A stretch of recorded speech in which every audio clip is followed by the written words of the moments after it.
உபத்திரவத்தால் பல முற்றிலும் பின்னே போகினும் வல்லமை தந்தென்னை இயேசுவே வல்ல சாட்சியாக்கிடும். வல்லமை தந்தென்னை இயேசுவே வல்ல சாட்சியாக்கிடும்.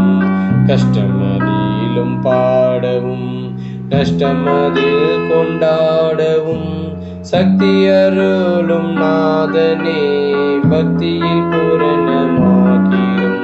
சக்தி அருளும் நாதனே பக்தியில் பூரணமாக்கிடும். ஸ்திரப்படுத்தும் நாதா நிறைவாயாவியை தாத்தா கிறிஸ்துவின் மகிமையாதினால் நிறைந்து நான் பிரகாசிக்க.